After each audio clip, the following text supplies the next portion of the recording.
In part one of this episode, we discuss how important charging up your body is versus filling it up.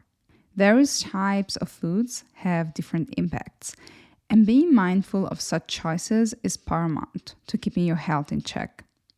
So, we went through a series of strategies.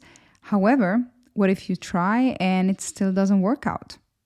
Of course, there are challenges and pitfalls. So let's just discuss them to see how you can be more aware of them.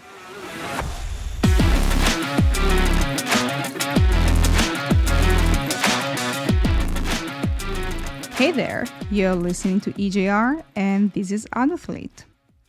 If you're like me, you probably tried 1 zillion times to get and maintain yourself fit. And you failed. There's nothing wrong about you. You just need to keep trying.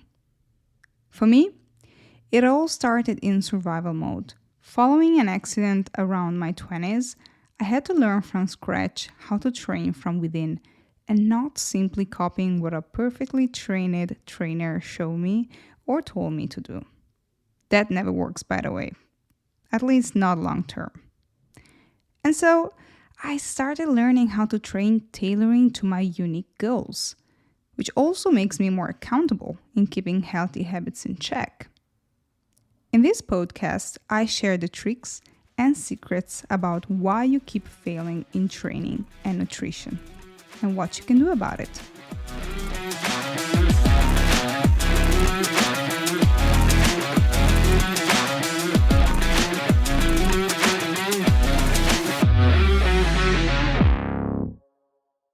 So in this episode, we'll discuss two topics. First, challenges and pitfalls. What are the main challenges and common pitfalls that keep you from progressing in the direction you desperately want in terms of food choices? I advise you, this won't be comfortable to hear, but a reality check is mandatory. And second, budget and high quality food. How to make ends meet, balancing high quality food and a tight budget. I'll go one by one through the previously discussed strategies, so if you haven't done so, please go and listen to part 1 of this episode. You can find the link in the description below. Topic number 1, challenges and pitfalls. First, liquids are not the same as crystal clear water. We discussed how juices can hide their unhealthy status very well. They're just fluid, right? You need to firstly establish how those juices are made. The most commercial ones are just a squeeze of pure sugar with a low percentage of fluid portion.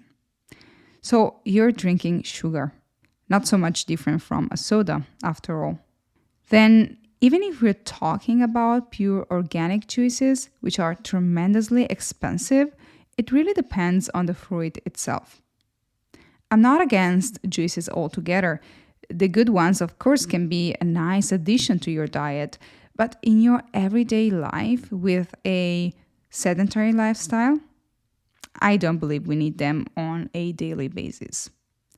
A different story is with smoothies or juices made with vegetables and low-calorie fruits, such as grapefruit or berries. Another pitfall can be that while you keep drinking all the fluids, you'll be somewhat distracted from drinking water, which is the liquid par excellence you need to drink most. Think about it. You drink coffee.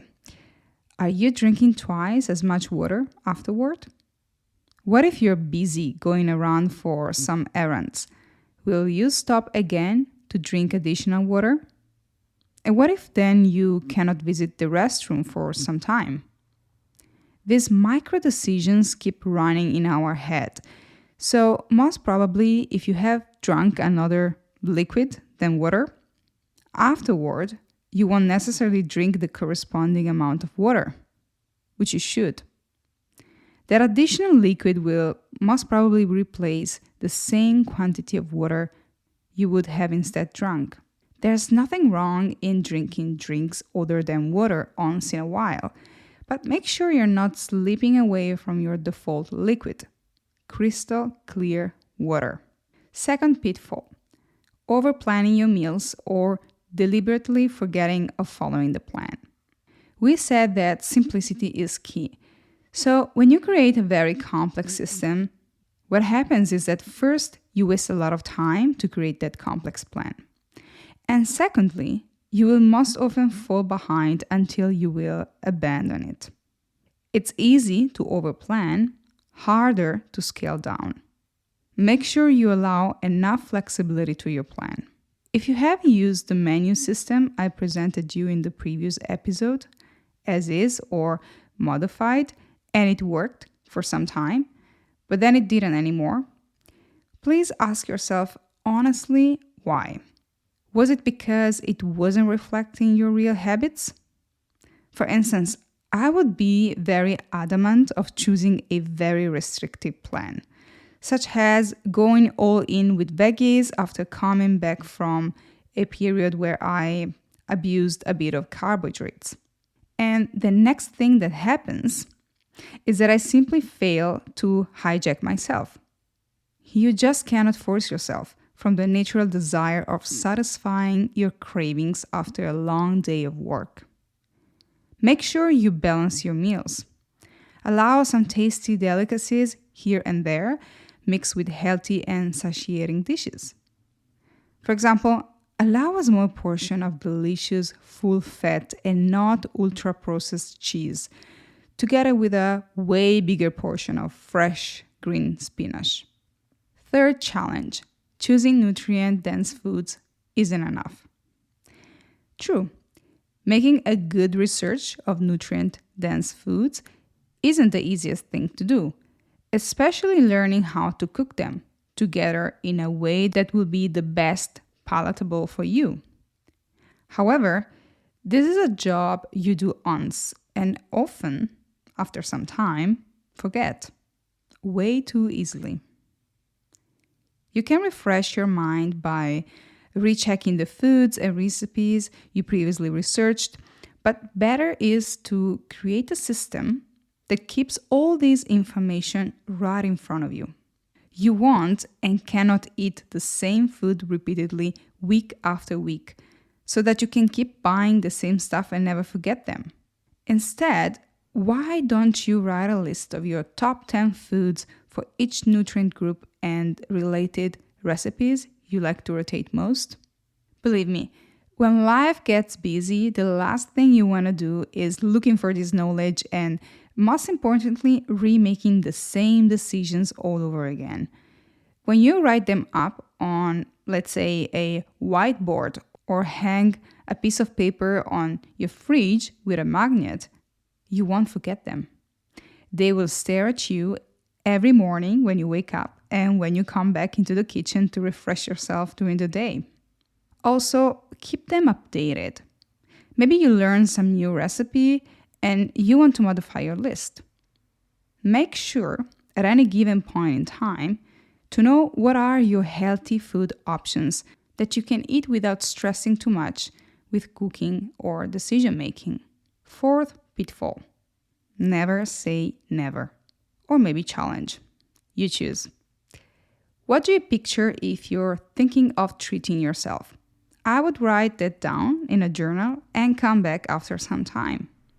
This will change during your journey as an athlete. Maybe it's chocolate, a hamburger with bacon, or maybe a beer. Nothing is evil, but the challenge here is really understanding the impact of such foods on your body. I used to think that I would never stop drinking alcohol.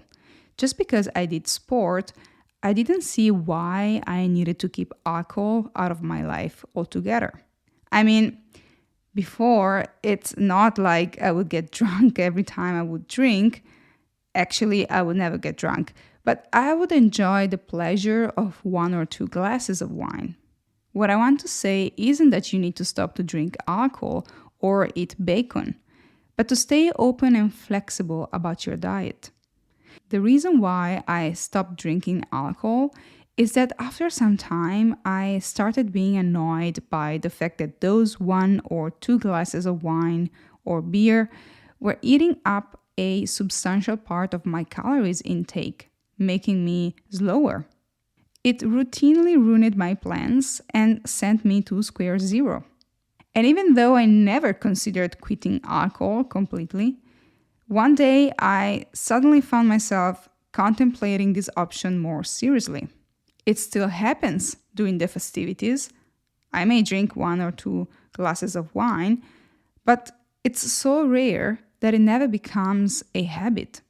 In order to be successful in your journey of adulthood, beware of the pitfall of the I will never end up doing this or quitting that. Maybe you will see that after you do quit that, it will become even less important than you previously thought. Long story short, keep an open mind. Fifth challenge. Not so healthy and junk foods at home also need deeper understanding of the ingredients. Cooking the not so healthy or even junk food at home can be a great way of decreasing the risks of inputting bad ingredients into your body. However, you also need to understand ingredients deeply. Okay, for French fries, there's not so much to know, but what if you want to prepare some Asian dishes that are extremely delicious but aren't the leanest ones? Those are known to have a greater number of ingredients mixed up. It took me a lot of time to really understand that I couldn't replicate the same flavor of some Chinese dishes just because I was refusing to use some sauces. For me, I look at the composition of those sauces and ingredients, and when inputting the data into my calories counting app, it always crashed my diet. Also, if you buy the sauces and you're not making them homemade, for obvious time-wise reasons, they will be highly processed and so unhealthy by default. This is a huge challenge, which I'm still learning to manage myself. What you can do in such cases, and I know it's hard, is to take it slow. Do this exploratory process once in a while. At the beginning, you may want to proceed with such unhealthy ready-made ingredients, maybe less often than your treat days are, or at least mixing those unknown recipes with healthier ones. So you just do it.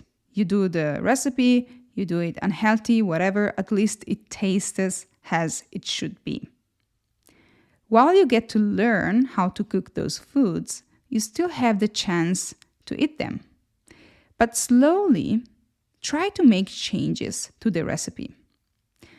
For example, I used to have issues in figuring out how to bake cakes with the least amount of fat but keeping a soft result afterward.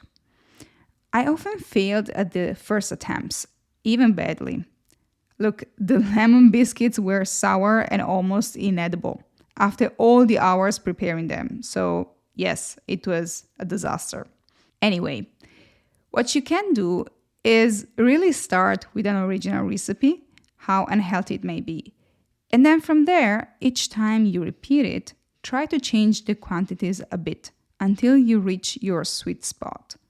Like, for example, when I was decreasing sugar, what I was doing is doing the recipe exactly as it was, but every time I would put a little bit less sugar until I found that, okay, this time is way too little sugar. So maybe I found my sweet spot, a little bit more of this, and then it's okay for me. Of course, depending on your cooking level, you may want to start with easier recipes instead of more complex ones. But that's fine, it's a journey. Sixth challenge. Portioning is constantly weighting the food, and it may be triggering for some. One common challenge of portioning your food will be weighting it. Especially if you don't only cook for yourself, you need to do some math about it. Unfortunately, there's no way to do it differently. Especially if you're dieting and need to make sure of the amounts. You need to write them on a whiteboard, ideally while you cook, and input the quantities in your app of choice. It's hard work, but it works. There are some workarounds, such as saving in your app those recipes for your routine use.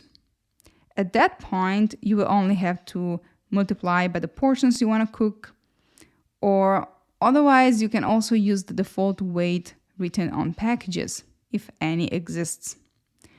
All this will lower your workload sensibly, but it's still some workload. Another more subtle and deep issue may come if this weighting process triggers any anxiety or worse, an eating disorder. Personally, I prefer knowing how much I'm eating to avoid wondering.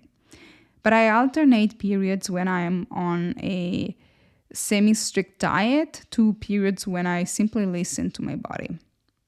If you try to restrict your diet for a long time, even if you need it because you're overweight and your doctor told you so, consider going slower if any of such issues arise.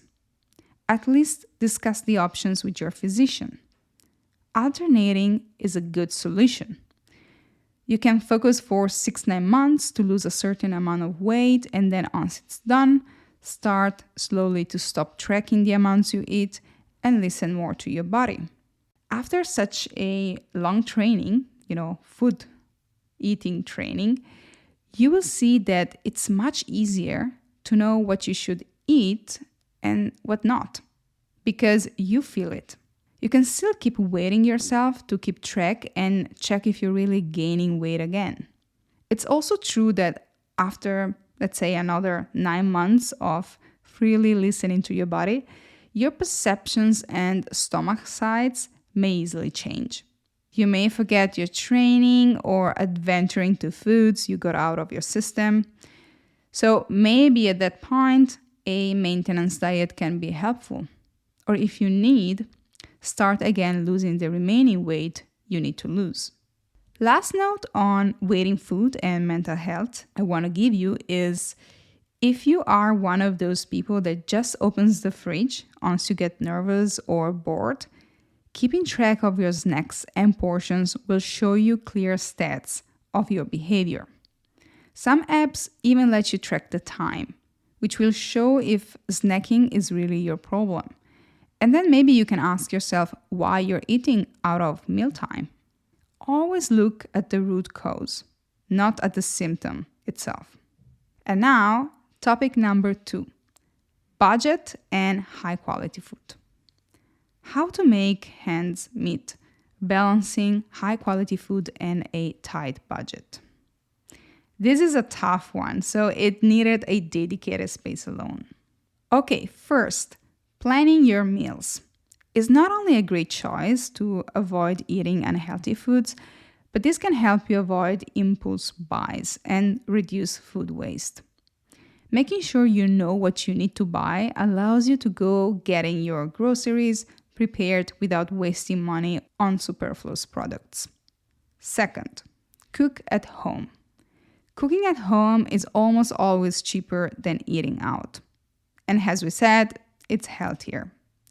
We know that, but sometimes it's hard work. What I would like you to do is start investing for better kitchen equipment. There's a multitude of helping machines for cooking. You need to choose based on your personal food preference, of course. For me, it meant buying a rice cooker that I can also use for steaming food, or an air fryer that allows me to waste less oil and make the food healthier but tasty. If you want, you can also choose to cook some recipes in bulk and freeze part of them to save on gas or electricity necessary to cook them. Third, buy in-season produce. Fresh fruits and vegetables that are in season are not only better in taste, but they are often cheaper than those that are out of season. Visiting your local farmer's market or grocery store would make sense to take advantage of such deals on seasonal produce. Fourth, try to buy in bulk as much as possible. When you can, buy staple foods like rice, pasta, and beans in bulk. This can be much cheaper than buying small portions, and these foods are versatile and can be used in many different recipes. Of course, you need to make a good budget. So, one week you will buy a great load of chocolate powder and another one a great load of rice. But if you do this carefully, this is a great solution, especially if you cook for more than two. Fifth, shop smart. Look for deals and discounts when you're shopping for groceries. I noticed that buying online makes me more precise when estimating the real value of products. Always look at the price tag per kilogram or liter, never at the product-related prices. Then experiment with generic or store brand items instead of name brand products. Sometimes you will find very good products even among the cheapest ones. Not all of them, of course. There's a reason why they're cheap, but sometimes it's really a matter of marketing campaigns. So let yourself discover one of such products, mixing up your grocery shopping list once in a while. Also, never go shopping when you're hungry. Really, just don't make this mistake, especially if you don't have a list of things you want to buy. You should always have a list. But I know it can happen that day you didn't have the time to prepare it, so you don't have it, but at least go there full sated. Sixth, avoid ultra-processed and processed foods. Processed foods can be not only unhealthy, but also expensive. Instead, go for all basic foods like fresh fruits and vegetables, all grains and lean protein sources like chicken, fish, and beans. The less treated they are, the cheaper they will be. I notice a trend of very expensive ready-to-eat oatmeal, which you can actually buy at 1/5 of the price and quickly prepare yourself if you just buy like the base ingredients. And you can also add all the delicious ingredients on top, like, honey or nuts. And it's really stupid if you think about it. Clearly, sometimes I also like to buy some high-quality ready-made granola, but it firstly needs to be organic and less processed as possible. And secondly, I shouldn't need to rob a bank to buy it, which is the case for such granola types. Pun intended. Seventh, finally, focus on reducing food waste. Use up all the food you buy and don't throw away leftovers. Get creative with your meals and find ways to use up ingredients that might otherwise go to waste. This is also why you need to buy groceries following a list and a plan for the week. And when you write the menu of the week, you won't leave out ingredients just because you couldn't see them at the back of the fridge. All right, we went through all the challenges and pitfalls of the strategies discussed in part 1 of this episode, and we discussed also the strategies for having a good budget for high quality food. So make sure to beware of liquids intake and prioritize water. Try to limit your meal planning and look for the root cause when finding yourself deviating from your simple original plan. Make your top 10 by food group with relative recipes. Keep an open mind to options you don't want to consider today. Maybe one day you will see the purpose of them. Deeply research and learn the ingredients for your homemade, less healthy or junk food. And make sure you don't lose your mind while weighing and portioning food. Mental health is as much as important as physical health. Finally, we went through a series of counter solutions to keep eating healthy while budgeting. I hope you enjoyed this episode. Please let me know by commenting in one of my social media channels what strategies you have tried and how they worked out. Also, I'm tailoring this podcast series to let you achieve your unique goals. What is the major roadblock to move your body? Is it time, work, and other commitments, or you simply get bored? Or maybe you have a topic you want me to talk about. Please let me know by writing a comment or answering the poll in the Athletes community or on your preferred social media platform, whatever you like. I'll post the links in the description box below, or you can visit the adultfleet.com website and reach out to me via the contact form. I'd love to hear from you. But you can also keep listening to the upcoming next episodes. Thank you for being part of the Adult Fleet community. That's all for today. EGR out.